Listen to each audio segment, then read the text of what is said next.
Be Frank Network. Content on this production is for entertainment and informational purposes only. It is not medical advice, nor is it intended to substitute medical treatment or diagnosis.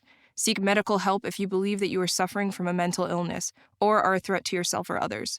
By using any or all of the information provided, you do so at your own risk. Any application of the material is at the listener's discretion and is his or her sole responsibility. Hey everybody, Doc Brian here.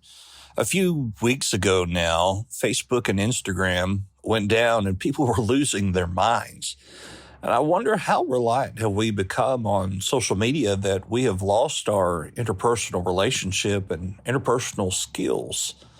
I think it's important for us to make sure that we are having that face-to-face interaction or even just talking on the phone or doing FaceTime with others. Let's not just live in a digital world of where we are texting or emailing or posting pictures on social media. Let's try, for once, to get back to that personal interaction. Pick up the phone, call somebody, FaceTime somebody, tell them that you love them, have a genuine conversation, and I guarantee you it'll make your day a lot better.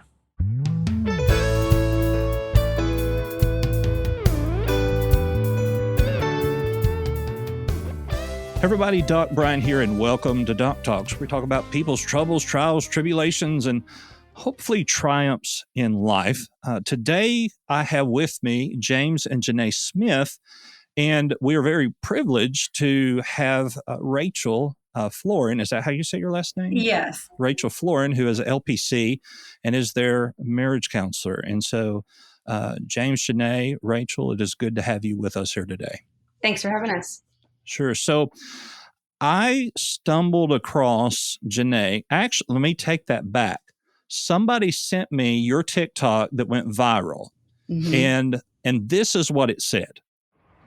So this is what being cheated on looks like by your spouse. I was told it didn't exist. He had sex with other people, invited them to our house when I had the kids. I'm broken. I hurt so bad. I feel so gross. I'm mortified for my kids. And to anyone who thinks, why are you sharing this? Because I'm alone right now. I'm in a state where I don't know anybody. And my mom's on vacation with her boyfriend. I'm alone. I'm heartbroken. And I don't know what's going to happen. And I just keep finding out more and more information. And it just keeps getting worse and worse. Don't do this to your spouse. Don't cheat on them. Don't destroy your family. Don't lie. It breaks people. Jenaye, that was very, very raw and vulnerable. How did you feel after you made that and you posted it? Was there any type of immediate feeling of release, or was there anxiety of who's going to see this? Or what was your emotion when you finally posted that? When I posted it, it was definitely more of a relief because it literally only took seconds, and then family and friends started texting and calling me. And it was just, I felt so alone, and I was so at the bottom of where I've ever been before, feeling those emotions. And I didn't, the person that you're supposed to go to when you have those emotions is your spouse. But unfortunately, in this situation, the spouse was the one causing those emotions. And my mom, unfortunately, was on vacation. So I didn't want to ruin her trip. So I kind of just put it out there for the world, anyone, because I really didn't know who was appropriate to call and who wasn't. And I just felt like my life was falling apart around me. So it was very raw. I've never recorded myself that upset. That's why it was hard for my family and friends to watch. Even to this day, it's hard for me to watch because I'm really not a crier. So it's definitely me at my lowest. And that's why I just didn't know what else to do. I was really lost in that moment. Yeah. And from just looking It's like 3.7 million views. Mm-hmm. What is that emotion of when you look at that now, saying that 3.7 million people have heard my story? Now, right away, people started to reach out and people were like, this touched me. I feel this to the core. Like, unfortunately, cheating is almost taboo to talk about. People don't talk about it. It's something that you're supposed to keep behind closed doors, and it's supposed to be something that's secret. And, I've always been very open in general, but hearing from others that I wasn't alone helped me, and it also helped them. I mean, I've talked to hundreds of people, whether it be people that have been cheated on or people that have cheated or kids of parents who they know have cheated. I mean, just a giant array of people who have reached out to basically say, thank you for posting and being so raw. It's nice to know I'm not alone. It's nice to see that this is actually being touched on and talked about, because it's something that we're always taught to keep a secret, and it shouldn't be. It should be talked about so more people can feel okay talking about it. And there are instances of where I have counseled then with a family of a loved one who committed suicide because they did keep it in. They felt like, no, we can't talk about this.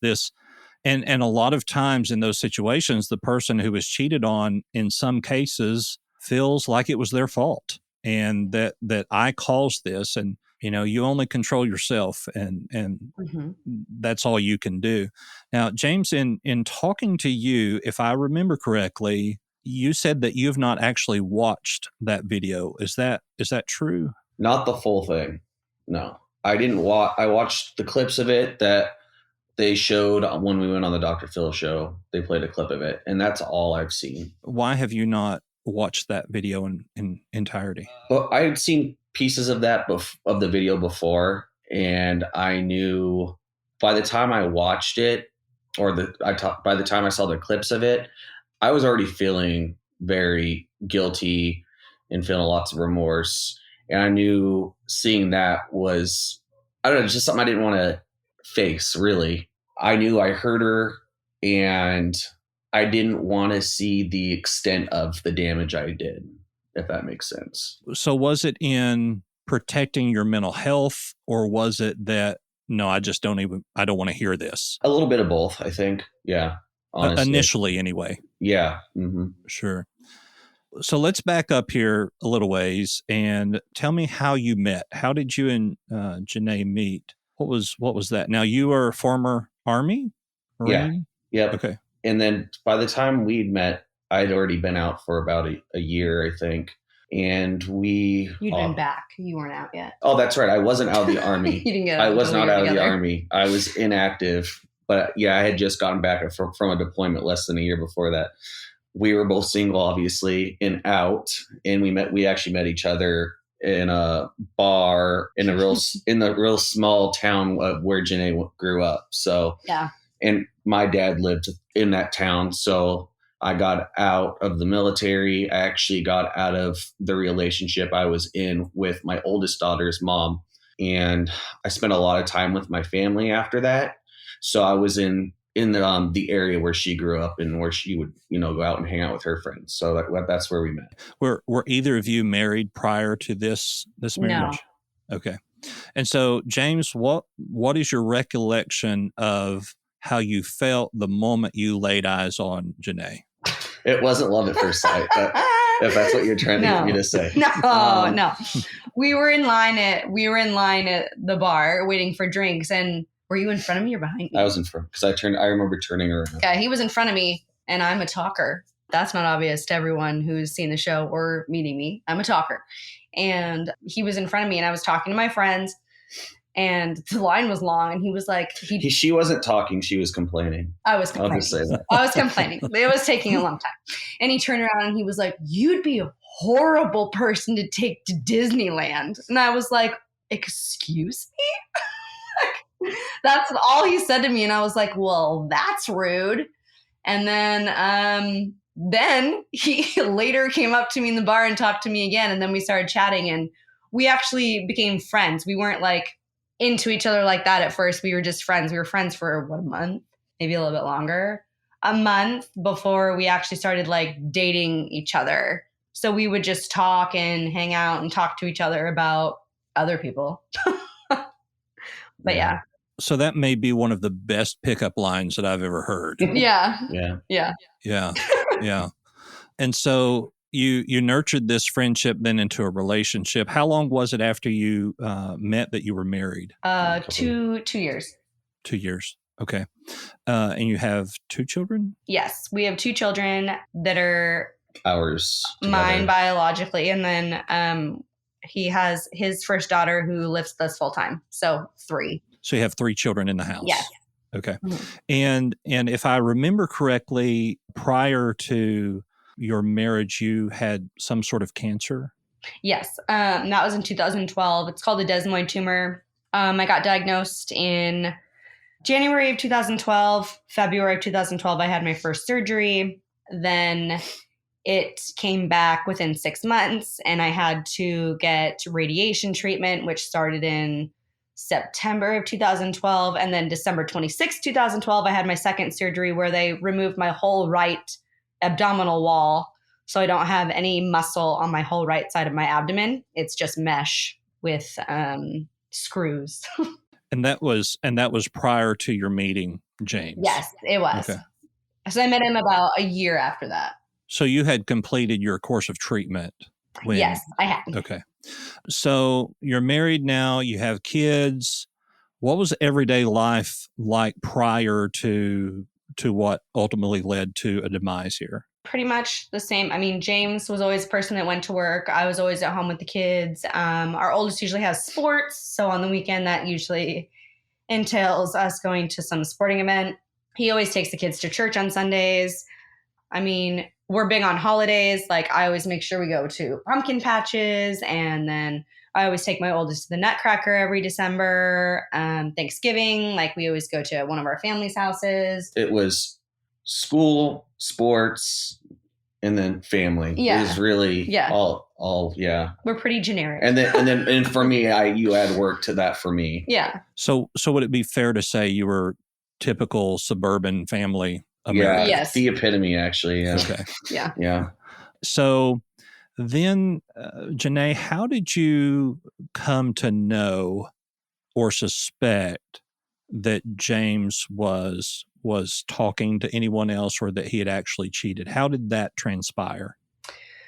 So there was a couple times during July that he had stayed out late, which I thought was weird, but he kept telling me it was for networking. But then it was our anniversary, which was July 16th, that he stayed out till 4 a.m. and told me that it was networking and tried to tell me, oh, well, it was in Dallas, and then I had to charge my Tesla. And then I was asking him questions like, oh, okay, well then can you give me their information? Like, that's weird. I've never heard of it going that long. And then he was like, why would I need to give you their information? And it started to be like getting mad about me asking simple questions like that.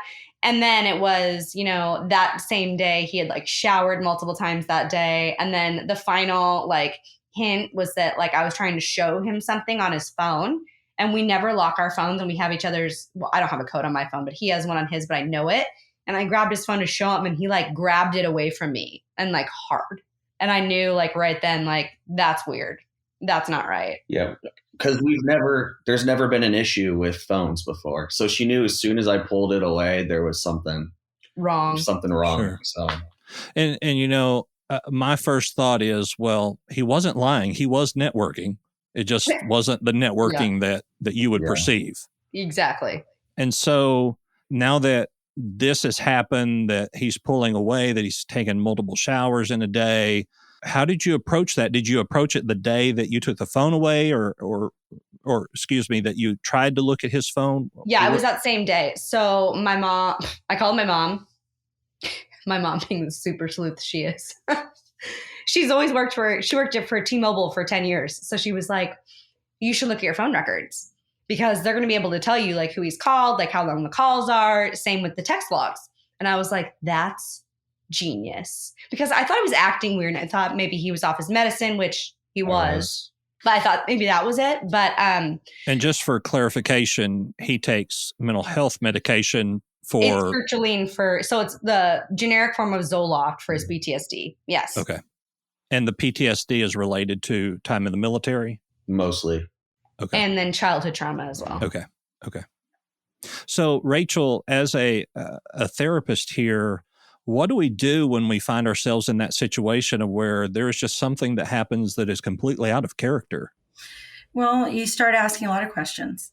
What's changed? When did it change? And kind of get a picture of what things looked like before, so you can you start fishing. And in this situation, immediately I got the PTSD from the military. So there's something there. But the more that I was able to dig, going into that childhood trauma as well. So we have these different things we can look at, like how could that have impacted, his brain and his behavior, and then medication. Because if you're on medication, and especially a psychotropic medication, like an antidepressant, like Zoloft, now, are you going to blame the behavior on that? No, but you can definitely look at, okay, there's definitely a pattern here. So you're off the medication and behaviors change. While you don't blame the medication right to justify the action, you look at that as a symptom that led to the behavior. Yeah, absolutely. You have to look at the whole picture.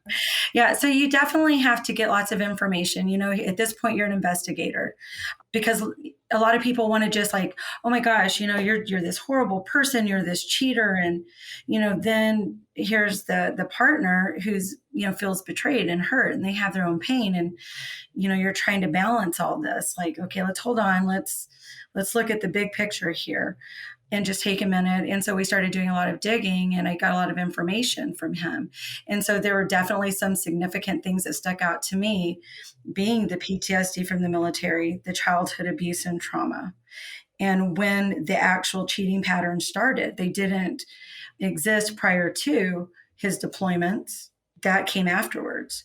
So you do have to take that into consideration to kind of, so we're not just being, oh my God, this is this bad guy here. Hold on a minute. This isn't about you. Let's just look at big picture and try to figure out what we can do to help the situation. So were you seeing them prior to the cheating, or did they come to you after that took place? No, that was the presentation. That's what brought them into my office, was the cheating. Now, Jenaye, you mentioned it is Jenaye. I drew a blank there for a minute. Right. I was like, oh my You're goodness, I have called you by the wrong name. If I call you James in a minute, it's because his name is right there at the bottom of the screen. So it's fine. Don't worry about it. So when you said that he immediately pulled his phone away, that took me back to a spot where in my marriage, I did the same thing to my wife. I pulled the phone away, but it wasn't because I was cheating. It was because I had purchased something for her that if she looked at my phone, she was going to see that I had purchased a gift that was a secret. What led you to believe that it was something more that was not innocent? Because I was trying to show him something in our text messages. So I was specifically going into his text messages.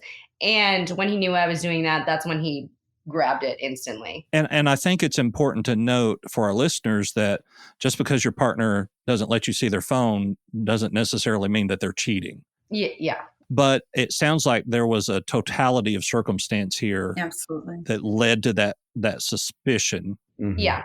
You then approach him about it. And what is his story? So he actually came home and he was like, oh, so you're calling my friends now? I was like, they're not your friends. I said, if they were your friends, then I would know who they were. And I don't know who they are. You've never told me about these people. And then it was, oh, she's lying. That girl's making it up. And then it became a whole trying to blame this poor girl who was being 100% honest with me. I know him well enough to know when he's lying, and he was lying to my face. Then I started crying and trying to talk to him, and he was in his office and he was like, this is why we should be getting divorced. And I was crying harder, and then he called me pathetic. And then that's finally when I was like, I called my mom, and my mom was like, I'm going to fly you out here because you just need to get away because this isn't healthy. James, in that moment of where, for lack of a better term, you were caught red-handed. Yeah. What was the thought process there? Was it just kind of involuntary that you denied it? The term that I like, for lack of a better term, is like self-preservation. Like I was trying to, I think part of it, I was still in denial myself, lying to myself, what the extent I actually went, and I didn't want to admit it out loud. It wasn't just I was lying to her. I didn't want to admit it out loud and hear myself say what I was actually doing. Right. Because when you speak it, it becomes real. Yeah. Yep. Mm. So, Jenaye, what would have happened if James would have said, "You're right. I did cheat. This is who I cheated with. This is everything that I did. Here is the phone. You can see everything. I'm an open book. I'm sorry. It will never happen again." What would have happened had he responded in that way? Well, that's a fantastic question. I honestly don't know that I have the correct answer. I mean, I would like to sit here and say that I'm sure I probably would have handled it kind of the same way I went about it, but it just would have been quicker. So therefore I would have said, wow, okay, well, we need to get a therapist and, we need to get help and we need to go talk to someone. I mean, so kind of the same steps that I'm taking now, other than the fact that I lost a lot of respect and trust. I lost all of it. Like it's all gone. So like you're starting from zero, where I think if someone like admits their wrongs, like right away, I don't think that it would be zero. I think I at least I would respect him at least enough for saying, I messed up. I'm so sorry. You're right. I got caught, but that wasn't the case. I mean, it was just lie after lie after lie and trying to blame others, not even taking responsibility for anything. It was someone else's fault. They weren't telling the truth and he was the victim. Well, it was at that point, it wasn't so much blaming others. It was just saying that other people are lying about it. I was still trying to lie about it actually happening. So it wasn't so much blaming others. It was just lying to try to, I was still lying. I think it is important to note that in situations like these, whether the spouse is lying or not, that it is important for us to not just immediately throw it away and not immediately to just walk away.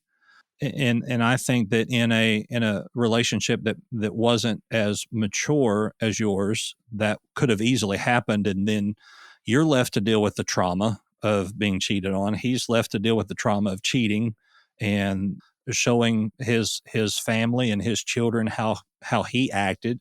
That to me, there's a lot more trauma when you just walk away than when you try to stay and fix it. Rachel, would you agree with that statement? I absolutely would. And Gate, when you were saying it like that, it almost made me think of the aftermath of some kind of wreckage. You just don't walk away and forget about it. You have to deal with that trauma because it comes back, and that's when bad things happen. And trauma just does funny things to the brain. And kind of, going back to that, earlier when you were asking me about the trauma, and it just started making sense to me that there was something else going on here. Sure. And our brain does a really good job of suppressing trauma and making it not really look as bad as it is. Yes. And I have to really commend both of my clients because there was so much pain there and it would have been so easy to walk away. On one hand, James is like, okay, finally, you're taking a little bit, James, but he's putting the mirror in front of his face. And he's willing to listen. He's willing to hear. He's doing it right now. He went on this, Dr. Phil, I believe is international show and put his business out there. And that's a risk. And Jenaye went out there and, as traumatic as this was and embarrassing, and still put it out there and still wasn't pointing a finger at, oh, he's so bad. She wanted help and she was looking for help for their lives. They weren't trying to get 15 minutes of fame. They actually wanted help and they thought that that's what they were going to get.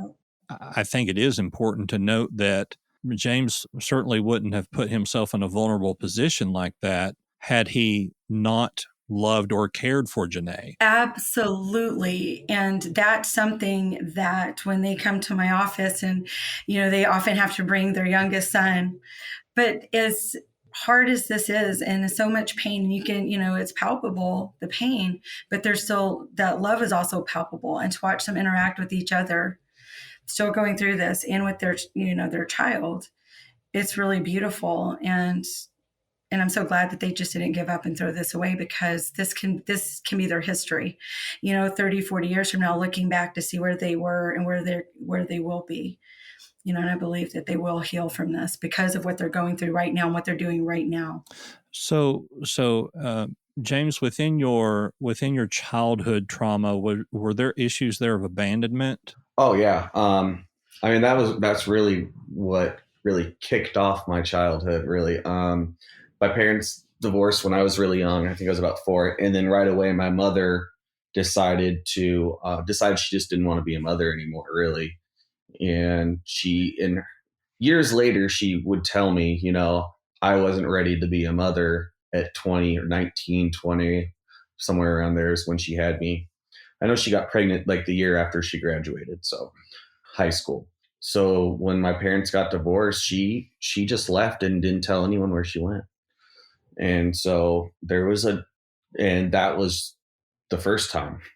That first time she was gone for 2 or 3 years, and before she came back. And that first time she came back, I was still really young, and I was really excited to see my mom. I wanted that relationship, so I jumped right back in, thinking I could trust her right off the bat. And then it happened again, and then it happened again. So it happened about 4 times, and I just kept forgiving her every time. But that whole time, she was involved in drugs, and she ended up going to prison twice. The second time she went to prison, and this is what kind of broke the camel's back, is I was on one of my deployments, and before that deployment, we were working on our relationship again. She was gone. She came back, and she had been back for a while, but there was still a lot that needed to be fixed in our relationship, obviously. And she was trying to change. These are all the things she's telling me, right? Trying to change, become a better person, a better mom. I was starting my family, and she wanted to be a part of it. And so I ended up going on, I think this is my second deployment, and I get a call. I was talking to one of my sisters, and she goes, Mom's back in prison. And so that was kind of the final straws. And she went to prison for identity theft to fund her addictions. I got back from that deployment, and Jenaye and I started dating, and she got out of prison when we were dating. Mm-hmm. And I said, this is going to be like your last chance. When that first time I saw her, I got back from a deployment, she got out of prison, and I said, I want to help you get on your feet. I want to see you succeed. You can live with me. You can get a job. I was trying to give her everything that I could possibly give her, to give her a chance to really redeem herself and be the mom that she said she wanted to be. What ended up happening is she moved in with, and this is kind of weird, she moved in with my dad's mother, so her ex-mother-in-law. They still had a relationship. And I think after about, a year, not even a year, we find out that she was stealing from her. She stole from my sister, and she gained a gambling addiction. And so at that point, that's when I haven't talked to her since then, which was about 6 or 7 years ago. So, and that was the last time I talked to her. Okay. So, I mean, obviously childhood abandonment there. That's one aspect of my childhood. Okay. So we can talk about my dad too, but that's completely different. So your formal diagnosis is PTSD. Is that correct? Yeah. Okay. So to Rachel, as I'm sure that as a practitioner, complex PTSD can often be misdiagnosed as BPD or even bipolar. Yes. Within bipolar and within BPD, there can be manic episodes of where somebody becomes hypersexual. Absolutely. And would you agree or disagree? Because I'll preface this by saying I know that there are people who disagree with me on this and people that agree. So either way, it's perfectly fine. But what I have seen is that when there are men who have been abandoned by women, that they are more likely to cheat and have infidelity in the marriage than those who were abandoned by their father. Yes. Very interesting that you brought that up. One of the things I was recalling, there's multi-generational patterns in relationships based on family history and trauma. And you talked about abandonment. And one of the things that came to me was, connected issues or attachment disorders, right? And I hate to label, because at the end of the day, there's a big empty hole in your heart, is what it is. And our mom, whatever you feel about equality, your mother generally in nature is your primary caretaker. And when you don't have that primary caretaker, you're, on one hand, you're looking for that person to, somebody to replace them, that loss, but at the same time, you're still angry with that person. So there could be some counter transference. So you're looking for something because you're looking to get something out of those relationships, no matter what they are. And from James, in talking with him and reading through material, his initial statement was that he was solely looking for sex, that it was not a seeking of relationship. But I would have to say that our bodies don't work that way, really. Agreed. And so there was, while it was sex, it really was looking for an intimate relationship that you only get through having sex. Correct. So that connected, like we were talking about earlier, the connected disorders or attachment disorders, we're looking for something, whether it's sex or food or drugs, fill in the blank, we're looking for something to fill in that empty space. And so, James, if I may ask a very personal question, and let me back this up by saying someone who I was a former law enforcement officer, and so I've looked at psychology a lot within criminal justice system, is that peeping toms turn into rapists. There's this progression, and I'm, by all means, I'm not saying you're a peeping tom or racist. I'm getting to something here, but you don't just start out with bank robbery. There's petty larceny. There are things. So was there things for you, whether that was secret phone calls, sending inappropriate pictures back and forth? Was there pornography that started this pattern of seeking intimacy? So the first thing that happened when I physically cheated, but before that I was talking to a woman. And I think before I talked to any other woman, it was more like I would go out and just meet people. Didn't have to be women, didn't have to be men, but I was going out just to get time just to talk to other people, I guess, and which led into talking to women, which led to cheating. It's important that as married couples, we understand that while we're married, we still need our space. We still need that time that we're able to do the things that we enjoy without our spouse. For instance, I, being in this great state of Arkansas, just like Texas, we like to shoot guns and blow things up. That's just what we do. I have a friend that he lived in North Carolina. When I lived in North Carolina, I knew him there. I ran into him at Home Depot here in Little Rock. I was, what are you doing here? Well, he had moved. Well, we reconnected and we went to the shooting range. And the first thing my wife said was, well, I want to go to the shooting range with you as well. And I'm going, no, no, I need to, we have to have those relationships outside, but they can't get to a point of intimacy or dependency. Mm-hmm. That is for the inner sanctum of marriage. Jenaye, was there a point in time that you ever thought, James doesn't have any friends? I mean, he's never, so he has friends. Well, okay, let me rephrase this. When we first met, he had friends, and then he'd always say he has friends at work and friends here and there, but he doesn't have friends like I have friends where like he knows them all and I hang out with them. I go see them. So yes, I guess I understand what you're saying. So no, he doesn't have friends like I have friends. I mean, but I never really, I guess, thought anything of it because I'm the extrovert and he's more the introvert. I have friends. They were friends that I would hang out with all the time. And then it changed to, I just got serious with my career and my marriage, and it just switched and I stopped hanging out with them.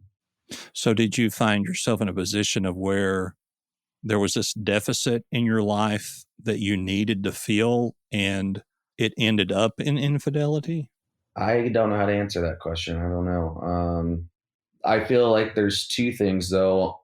I feel like one, I kind of lost those connections and those friendships. And two, I feel like her and I have also lost that as friends, where we haven't been spending time and doing the things that we used to do as friends before either. Yeah, and one thing that I try to tell, and Rachel, I'm sure you do too, in couples counseling, is never stop dating each other. Yeah. You know, She told us that. That's a big one. One of the things that I like to ask couples is like, what was different when you were dating? You looked cuter, you smelled better, your car was cleaner, your muscles were a little bigger. Don't stop doing those things. So for some reason we say I do, and then we stop, right?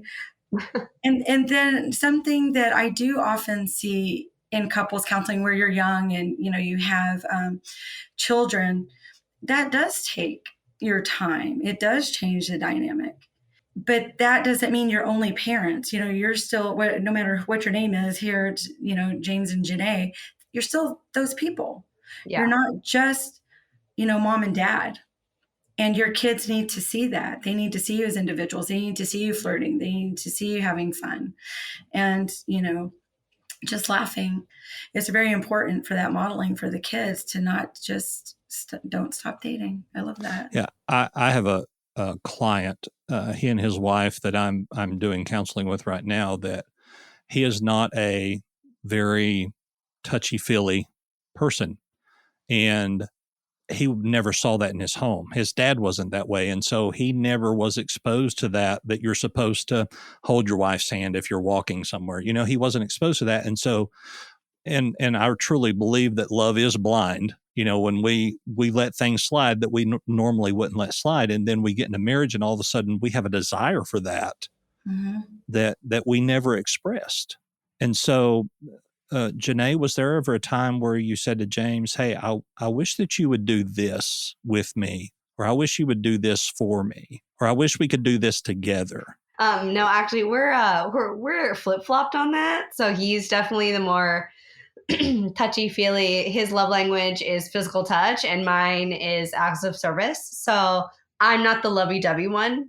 Okay, I love a good Hallmark movie, which is ironic because I'm totally not that girl in general that likes that kind of stuff. Like, I'm very low key, and so I think that's hard for him because we are very flipped when it comes to that. So he is the touchy feely, lovey dovey person, and I'm like, I'm good. She'd rather me take the trash out. Well, and in asking that question and knowing that, there was in an interview that we'll talk about in the next episode of where you were on the Dr. Phil show, and James made the statement that 1,000% he would not have cheated had you had a strong, I'll just say a strong sexual relationship. Yeah. I'm not buying that. I mean, there's more than just that. That may be the excuse that we give, but there's more to it than that. But it is a large component within that intimacy and longing for something that you can't have. And I'm sure that you may not crave something you like until you go on a diet, and then you crave it because you know that you don't have it and you can't get it. Yeah. And so did he ever come to you and say, "Hey, we need to strengthen up this area of our relationship because I feel like I'm losing here"? Yes and no. Okay, so yes, he did, but then it would just end at that, where I'm the kind of person that if I'm saying that, I'm going to make a plan to make that happen. It would just say it, and then that would be it. There was no oh, let's go get a counselor to help us work on this, or let's try these things, or go do this. It was never like that. It was just a statement, which I guess it's not wrong. It's just not how I work. I like plans, I guess. That's a good way to put it. I like plans, to work stuff out, I don't think you can just say something and it magically gets fixed. So Well, let me rephrase this question, if I may, to be a little bit more direct. Was there ever a time that James said, "Hey, we're not having sex anymore. We need to have more sex"?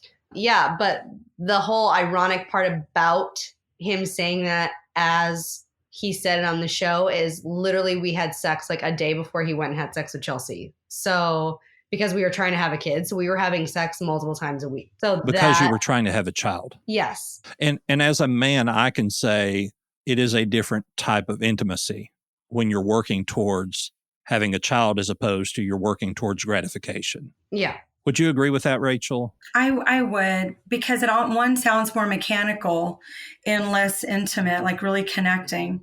And that doesn't mean that sometimes, you just don't have those wham bam, let's just go do it moments, but there has to be some connection, because when you lose that, it's kind of a lonely, cold place to be. Yeah. And with 3 children in the home, there's probably not going to be any of those wham bam, let's just go. Exactly. Not very many. Yeah. Yeah. And so where are you at today, James and Jenaye? Where are you actively trying to reconcile? Are you still in a place of where you don't know if you want to, or you don't know that you'll ever be able to trust again? Where is your relationship now? I'm still in an I don't know, because I still don't have the trust, obviously, right now. And I don't want to say that I'm going to try and then get screwed over. So I'm very hesitant because I want more time to pass to see he's actually putting forth the effort, because I've had him do this before where he said he was going to try and then time passes and then he just stops. Yeah, I think it is important for us to note that there wasn't just one woman, that this happened more than once. Yeah, there was one woman he was talking to sexually and that he was hanging out with a bunch of times and talking to at night. And then there was another one that he was physically intimate with. So yes, you're correct. Okay. But you're still living together. You're not legally separated. Yes, You've not filed for divorce. No. Have you set up a very clear expectation or even boundaries for him that you need him to do for him to start gaining trust? Yeah, and I've said that to him as well, obviously our therapist. I've said that not only do I need to gain trust back, but he has to gain. I will not stay with him if he can't gain the respect back of my friends and family, because they're the ones that were there for me and they mean a lot to me. And he didn't just screw things over for me, but he put everyone through a whirlwind because of the repetitive behavior. It's not just the cheating. It's been multiple things throughout our life that has happened. And this is just kind of the final straw. So he has a lot of people that he'd have to talk to before I would even say, okay, I'm going to put 100% effort in trying to make this work again. And he knows that. I've said it many times. So James, have you actually verbally apologized for your actions? Yes. And Jenaye, did you feel like that apology was sincere, or do you feel it was forced? I feel it was sincere. Yes, I feel it's sincere, but at the same time, I feel like this is one of those situations where and I'm sorry isn't going to make it better for me. Sure. So yes, I think it was sincere. It's just not one of those situations where an I'm sorry is just going to make me be like, okay, we're good. Yeah. One example that I give of that is that if you go take a plate out of your cabinet and you throw it on the floor and it breaks into a million pieces, if you tell it you're sorry, it's not just going to magically put itself back together. You're still going to have to pick up the pieces and glue it and put it back together. But there is always going to be imperfections there. I hate to say it this way, and Rachel, you may disagree, but it's not ever going to be like it used to be. That relationship is always going to have that minuscule amount of mistrust, suspicion, and that's something that James is going to have to be able to cope with. I absolutely agree with that. And oftentimes what I'll, kind of tell clients is you have to be willing to hear it. So you may have a wave or a thought or a feeling or an emotion that kind of comes over you. And instead of telling the person, well, I don't want to hear it, just get over it. Why are you still thinking about that? Just say, is there anything I can do?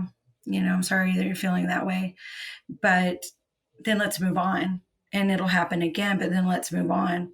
We don't need to, be punishing each other forever, but you will have moments, and we just need to be able to say, I'm sorry. And then let's go do something good. Let's go do something nice. So, James, if the roles were reversed here and it had been Jenaye who cheated, how would you have been responding during this time? I've been cheated on before. I know how I reacted when that happened to me, but this was obviously I wasn't married to the person. It was actually when I was in college, and I actually honestly thought I was going to marry her, and so it hurt. And I remember I was in basic training when it happened, and so I got back, and I thought I needed to fix things. I automatically blamed myself and thought I needed to do something to save it, and I put the blame on myself. I've changed a lot since then. I don't know if I would have been like that or not. If there's something like that that happens, usually I will take the blame and I will try fixing things or want to fix things. I'd be really mad at first at her, but then the more time I spend in my own head, I'll start to think, well, I must have done something to cause this. And that's how my mind's always worked. I mean, even earlier on when I was talking about my mom, every single time I felt like I needed to take her back and I needed to help her figure it out. So that lends more towards the abandonment issue that you have done something to cause this. Mm-hmm. Have you communicated to Jenaye that she didn't cause you to do what you did? I have, yeah. And Jenaye, I say it a lot because at first I wasn't. And so I feel like I was actually doing the opposite. So I feel like now I really need to, hit that home, make sure she understands that. And Jenaye, do you accept that you were at no cause for his actions? Yeah, I've thought that since day one. I mean, that's how I've been raised by the women in my family and the men. You're an adult. You're responsible for your own actions.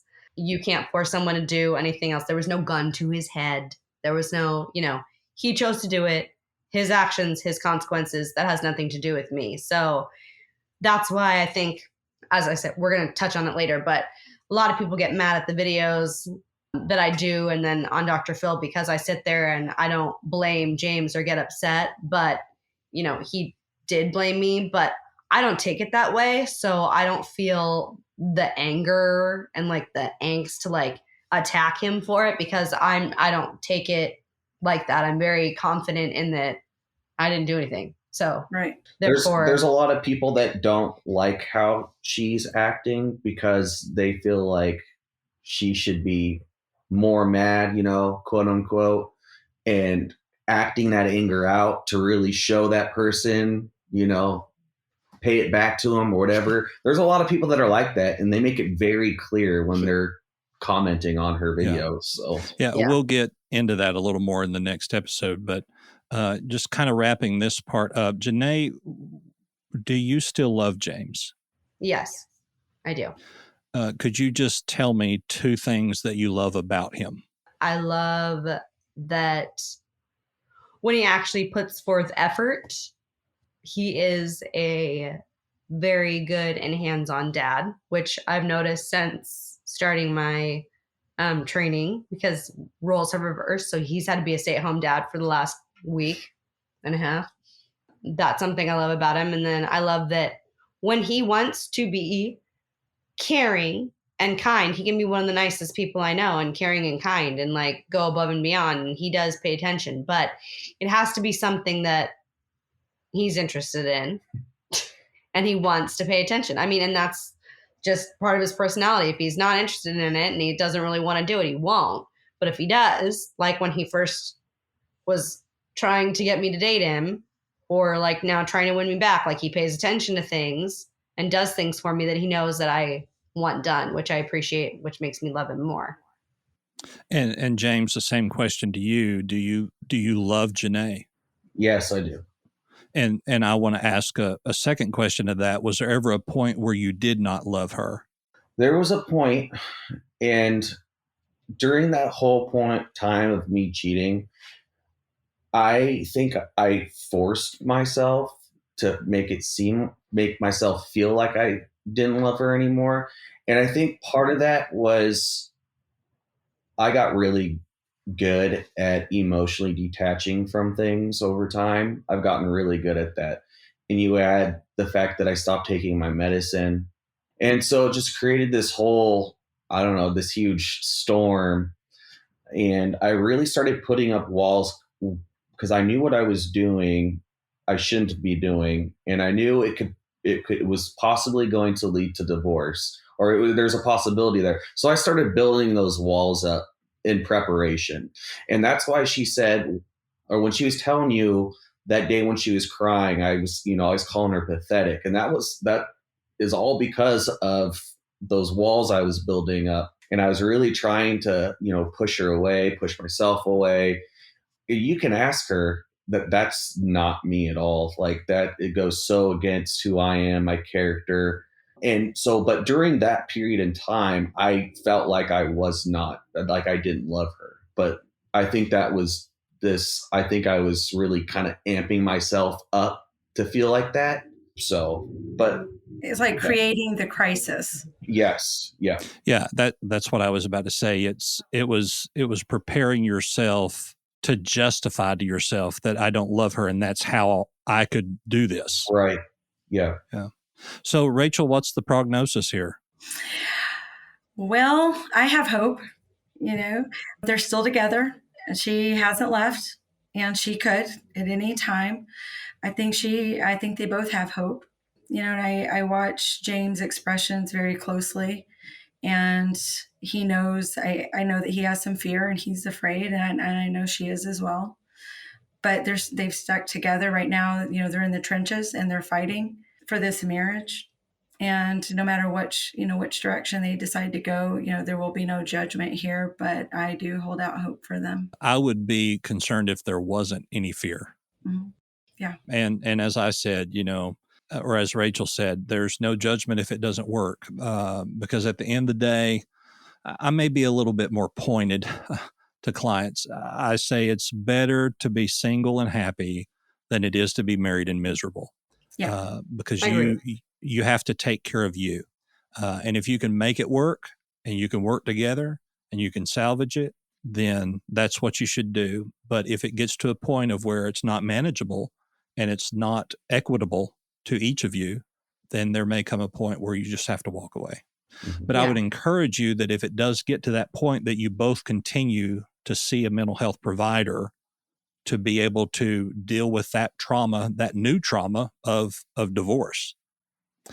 Well, James, Jenaye, Rachel, I appreciate you being on this episode with us. As I mentioned earlier, on our next episode, we're going to talk about your appearance on Dr. Phil, the wonderful, valuable, famous, right?